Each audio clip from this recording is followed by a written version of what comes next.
Hi everyone, एक बार फिर से स्वागत आपका। बीसीए बीसीबी कैटेगरी वाला जो कोर्ट केस था उसका फाइनल जजमेंट नहीं आया था। सभी को पता था कि बच्चे जीत गए हैं, लेकिन कोर्ट ने क्या कुछ कहा है उसी के बारे में जो फाइनल जजमेंट है वो नहीं आई थी। लेकिन आज जो फाइनल जजमेंट है कोर्ट केस की वो आ चुकी है, तो उसी के बारे में बात करने वाले हैं इस वीडियो में। तो देखिएगा, सबसे पहले तो इस जो कोर्ट ऑर्डर है इसमें बताया गया है किस किसने कोर्ट केस कर रखा था, कोर्ट केस नंबर, सारी डिटेल दी गई है। तो अपने काम की चीज़ है कि कोर्ट ने क्या कुछ कहा है। पूरे जो तथ्य जो भी प्रूफ है सारे दिए गए हैं यहाँ पर। 47 पेजेस की पीडीएफ है, आप खुद से पढ़ना चाहें आप खुद से ही पढ़ सकते हैं। तो देखिएगा, लास्ट में जो कोर्ट ने जजमेंट दी है तो उसमें अपने काम की बात आती है कि कोर्ट ने क्या कुछ कहा है। तो यहाँ पर देखिएगा, सबसे पहले यहाँ से स्टार्ट हो जाती है जजमेंट की।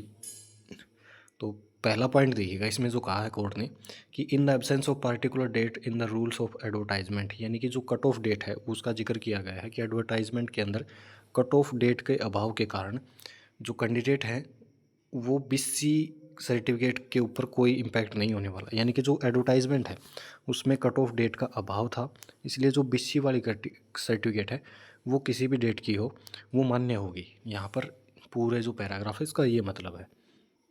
तो यानी कि जो भी आपने उस समय डॉक्यूमेंट अपलोड किया था बीसी सर्टिफिकेट के प्रूफ में, तो वो वैध माना जाएगा, यानी कि वैलिड होगा। सेकंड पॉइंट देखिएगा, इसमें बताया है जो बीसीए बीसीबी कैटेगरी का जो सर्टिफिकेट सीईटी का जो प्री एग्ज़ाम का रजिस्ट्रेशन हुआ था उस टाइम अपलोड किया था वो भी वैलिड माना जाएगा। ऐसा नहीं है कि जो सेकंड फेज़ का एग्ज़ाम होगा तो उसके लिए आप दूसरी जो बीसीए बीसीबी की सर्टिफिकेट अपलोड करोगे, पहले वाली भी आपकी वैध मानी जाएगी, वैलिड मानी जाएगी। इस पैराग्राफ का पूरे का वही मतलब यहाँ पर कोर्ट ने बताया है।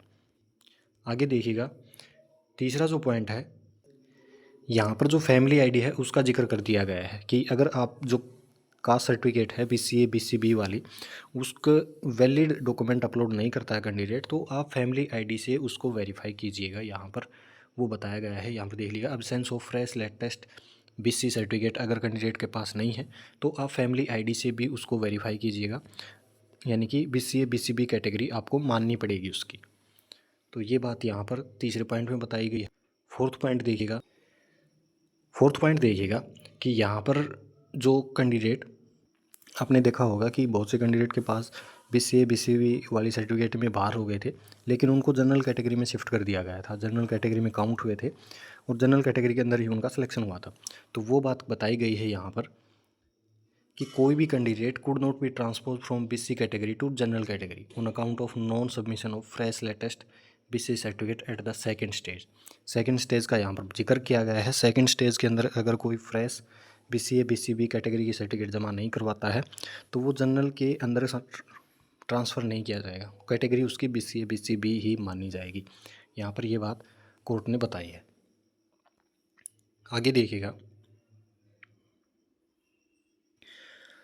आगे यहाँ पर जो पैटिशनर बने थे कैंडिडेट और बहुत से कैंडिडेट हैं जो पैटिशनर नहीं बन पाए, तो उनका यहाँ पर रास्ता साफ कर दिया है कोर्ट ने।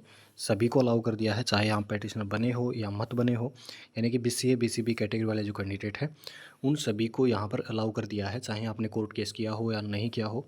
अगर आप जनरल कैटेगरी में ट्रांसफ़र कर दिए गए थे तो आप वापस बीसीए बीसीबी कैटेगरी में आओगे। अगर आप सर्टिफिकेट के कारण बाहर हो गए थे, यानी कि सिलेक्शन प्रोसेस से सेकेंड एग्ज़ाम से बाहर हो गए थे, तो अब आप वापस सेकंड प्रोसेस जो सेकंड स्टेज है मेन एग्ज़ाम वाली उसमें आने वाले हो। अब देखने को रहेगा एचएसएससी इस पर क्या स्टेप लेती है। यानी बहुत से कैंडिडेट थे, पूरी लिस्ट आई थी एचएसएससी की, ये कैंडिडेट कट ऑफ डेट की ये इनके कारण बाहर हो गए हैं। तो अब देखना रहेगा कि एचएसएससी इसमें क्या स्टेप लेती है, अगर डबल बेंच में जाती है या फिर दोबारा से री एग्ज़ाम लेती है। और आगे यहाँ पर बताया है कि पेंडिंग एप्लीकेशन सारी डिस्पोज ऑफ कर दी गई। तो मेरे हिसाब से अब लगता है मेरे को, या तो एचएसएससी डबल बेंच में जाएगी, दोबारा एग्ज़ाम लेना पड़ता है एचएसएससी को, तो सारी कट ऑफ एक बार दोबारा से बनने वाली है। जनरल की कैटेगरी की जो कट ऑफ है वो पॉसिबिलिटी से सेम ही रहे, लेकिन बीसीए बीसीबी कैटेगरी वाली जो कट ऑफ है वो भी इंक्रीज़ होने वाली है। और जनरल की भी शायद इंक्रीज़ हो, नहीं इंक्रीज तो नहीं होगी। बीसीए बीसी वाले तो वापस अपनी कैटेगरी में आए, तो बीसीए बीसीबी की जो कट ऑफ है वो अब इंक्रीज़ होने वाली है।